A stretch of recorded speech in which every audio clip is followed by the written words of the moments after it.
At 83, Paul McCartney finally tells the truth about George Harrison. Paul McCartney was born James Paul McCartney on June 18, 1942, in Liverpool, England. His journey from a working-class boy growing up in post-war Britain to a world-renowned musician and cultural icon is one of perseverance, talent, and vision. McCartney's early years were shaped by his family's love of music. His father, Jim McCartney, was a jazz musician who played the piano and trumpet, while his mother, Mary, worked as a nurse. Tragedy struck when Paul was only 14 years old, as his mother passed away from breast cancer.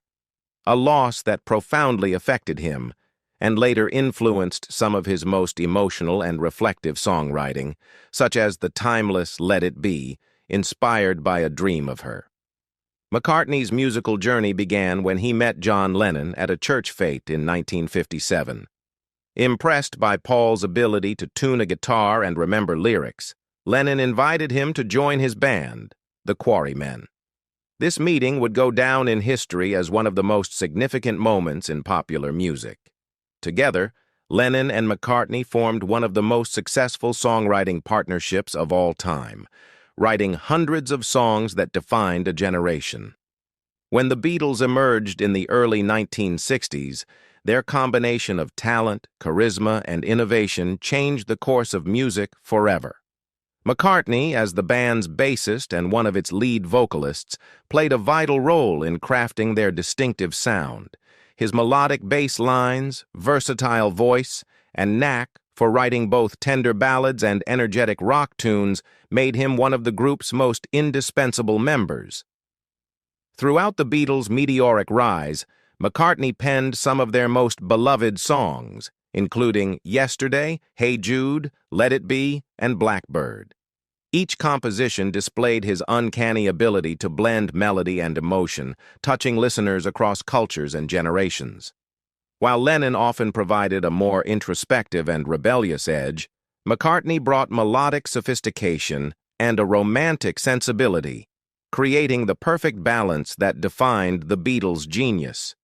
Even as the group experimented with groundbreaking studio techniques and new genres, McCartney's artistry remained at the core of their evolution. He was deeply involved in the production of albums like Sgt. Pepper's Lonely Hearts Club Band, which became a symbol of 1960s counterculture and one of the most acclaimed albums in music history. After the Beatles disbanded in 1970, McCartney faced the daunting task of reinventing himself as a solo artist. Despite the enormous pressure and scrutiny, he succeeded brilliantly. His debut solo album, McCartney, featured the classic Maybe I'm Amazed, a heartfelt love song dedicated to his first wife, Linda Eastman. Together, Paul and Linda formed the band Wings, which achieved enormous commercial success throughout the 1970s with hits like Band on the Run, Live and Let Die, Jet, and Silly Love Songs. Wings' worldwide tours and chart-topping albums proved that McCartney could thrive outside of the Beatles, further cementing his legacy as one of the most successful musicians of all time. Even as he entered his 60s, Paul McCartney showed no signs of slowing down. His passion for music remained as vibrant and unstoppable as it had been during his youth with the Beatles. Rather than retreating into retirement, or relying solely on his legendary past, McCartney continued to tour the world, performing to sold-out arenas filled with multiple generations of fans. His concerts became celebrations not only of his incredible musical history, but also of his enduring creativity. He was known for performing marathon shows, often lasting nearly 3 hours, where he played songs spanning his entire career, from early Beatles hits like Hey Jude and Let It Be, to his solo classics such as Band on the Run and Maybe I'm Amazed. His energy on stage defied his age, captivating audiences with his enthusiasm, humor, and ability to connect deeply with listeners. McCartney's touring schedule took him to nearly every continent, and he became one of the few artists in history who could fill stadiums decades after first rising to fame. During this period, McCartney also continued to record new music, proving that his creative spark had not dimmed with time. In 2006, he released Exi Cor Meum, Behold My Heart, an ambitious classical album that demonstrated his versatility as a composer.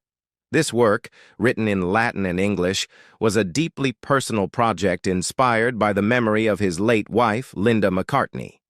It was the culmination of nearly 8 years of effort and reflected McCartney's growing fascination with orchestral and choral music.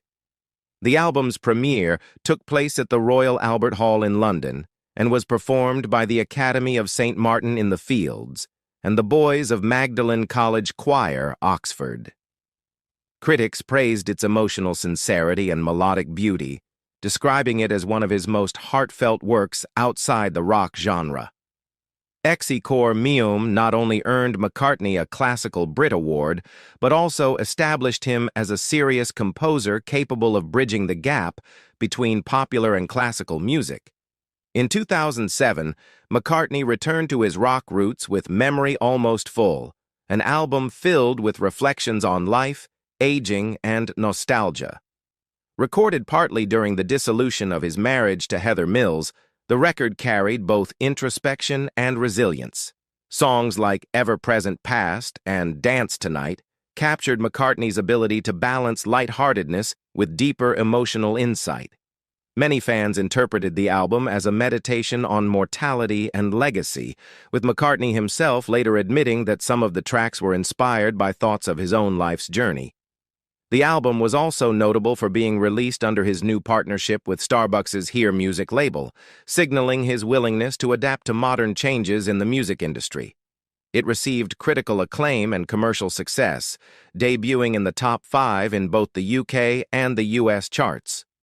Then, in 2008, McCartney once again reinvented himself with Electric Arguments, a bold collaboration with producer Youth under their experimental project named The Firemen. Unlike the duo's previous largely instrumental albums, Electric Arguments featured McCartney's vocals and spontaneous songwriting recorded quickly over 13 sessions. The result was an energetic and adventurous blend of rock, folk, and ambient sounds that surprised critics and fans alike. Tracks like Sing the Changes and Nothing Too Much Just Out of Sight showcased a raw, improvisational quality rarely heard in McCartney's polished pop productions. The album received widespread praise for its freshness and fearless creativity, proving that even after more than 4 decades in music, McCartney was still willing to take risks and explore new artistic territory. Paul McCartney's marital life has been a fascinating journey that reflects not only his personal evolution, but also his enduring capacity for love, resilience, and companionship through the different stages of his extraordinary life. Each of his marriages tells a unique story. From his deep, artistic, and emotionally fulfilling partnership with Linda Eastman, to the turbulent and highly publicized union with Heather Mills, and finally, to the calm, mature love he found with Nancy Shevell. Paul McCartney's first marriage, to Linda Eastman, was one of the most admired and enduring celebrity unions of the 20th century. They married on March 12, 1969, at Marylebone Register Office in London, during the height of Beatlemania, when McCartney was still a member of the world's most famous band.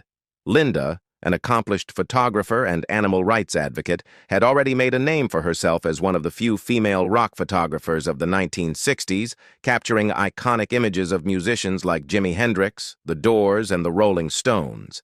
Her shared passion for music, creativity, and nature instantly bonded her with Paul, and the two became inseparable.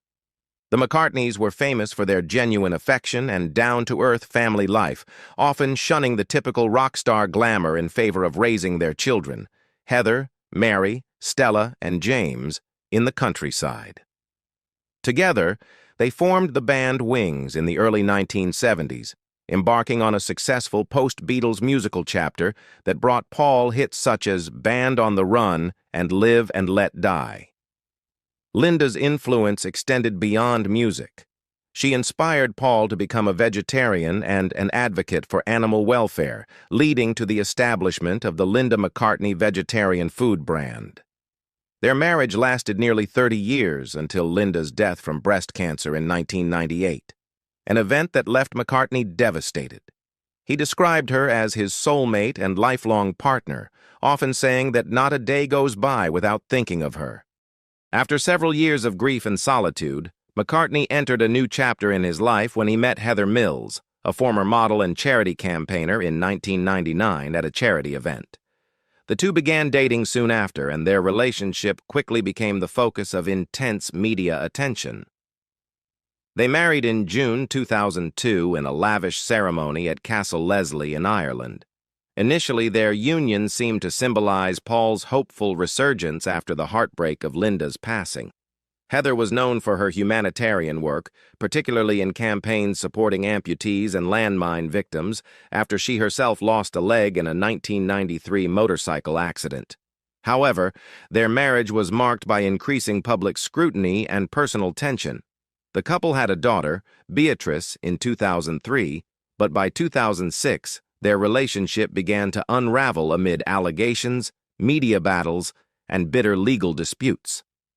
Their divorce in 2008 became one of the most high-profile and acrimonious separations in British celebrity history, with details of their private life exposed to the press and public. Despite the controversy, McCartney handled the ordeal with grace and dignity, focusing on his music and his role as a father to his young daughter. In 2011, McCartney found love again with Nancy Shevell, a businesswoman and member of the board of the New York Metropolitan Transportation Authority.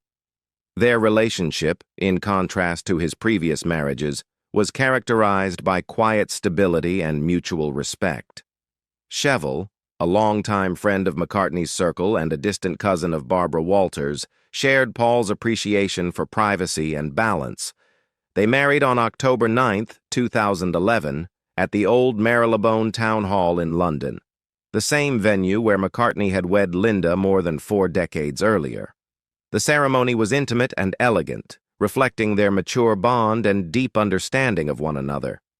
Nancy, who had previously been married for over 2 decades before meeting Paul, brought a sense of calm and companionship that complemented his later years. Their marriage has endured peacefully, often described by friends and the media as one of quiet happiness, grounded in shared values and genuine affection. At the age of 83, Paul McCartney has reached a stage in his life where reflection seems to flow as naturally as music once did through his guitar strings. With a career spanning over 6 decades, he has seen friends, fame, and fortune rise and fall around him, yet few relationships have carried as much weight or as much unspoken emotion as the one he shared with George Harrison. For years, the public has speculated about the true nature of their bond, often clouded by rivalry, pride, and the mystique that surrounded the Beatles. Now, in his twilight years, McCartney has chosen to speak candidly, not with bitterness or nostalgia, but with the tenderness of a man finally ready to tell the truth. "George was like a little brother to me," McCartney admits, his voice softened by time. "When we were young, I always felt protective of him. He was the youngest in the group, but he had this quiet confidence. You couldn't push him around for long." McCartney recalls their earliest days traveling through Liverpool and Hamburg, playing in small clubs and living off pennies, when George's shy smile and precise guitar playing began to shape the sound that would soon conquer the world. "He was always experimenting," McCartney continues. "He'd find a chord none of us had ever used before, and suddenly the whole song would change." But McCartney also acknowledges the tension that sometimes came between them. As the Beatles evolved, creative clashes became inevitable. Paul's perfectionism and George's desire for artistic independence often collided. "I was probably too bossy," McCartney concedes with a rueful grin. "I had this vision of how things should sound, and sometimes I didn't give George enough space to express himself. Looking back, I wish I'd encouraged him more." He pauses, reflecting on what so many fans sensed but never heard confirmed, that Harrison's frustration at being overshadowed by Lennon and McCartney's dominance left lasting scars. "George had these incredible songs, something, Here Comes the Sun, and when I heard them, I realized he didn't need anyone's approval. He'd found his voice. In recent interviews, McCartney has been especially open about the final years of their friendship. When Harrison was battling cancer, the two reunited privately, putting aside old grievances. We sat together for hours, just talking and holding hands, McCartney reveals softly.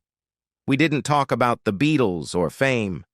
We talked about gardening, family, love, the real things that matter. I could feel the peace in him. The moment left a lasting impression on McCartney, who admits it brought him a sense of closure. When I left that day, I knew it would probably be the last time I saw him. But I also knew we were okay. There was nothing left unsaid. Even now, McCartney keeps George's memory close. He often performs something in concert, beginning on a ukulele, Harrison's favorite instrument, before the band joins in. I can feel him there with me, Paul says with a gentle smile. It's like he's laughing at me from the other side, saying, "You finally got it right, mate." The audience can sense that emotional connection, too. It's not just a performance, but a tribute, a spiritual reunion between two brothers whose love endured beyond all the noise of fame. Reflecting on the decades since George's passing, McCartney acknowledges how deeply Harrison influenced his outlook on life. George taught me patience. He taught me to slow down, to appreciate things like a garden, a sunset, a simple melody. I used to rush through everything, always thinking about the next song or the next tour. George would say, "Just be here now, Paul." I didn't get it then, but I do now.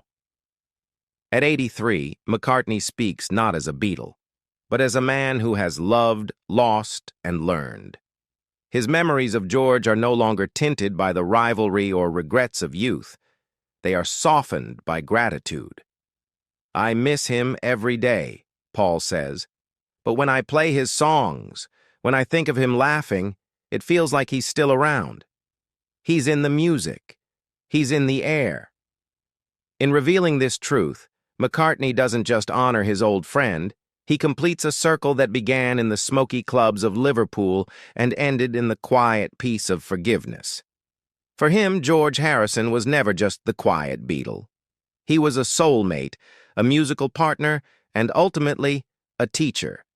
And as McCartney's own journey nears its closing act, his words remind the world that love, even in its most complicated forms, is the truest legacy the Beatles ever left behind.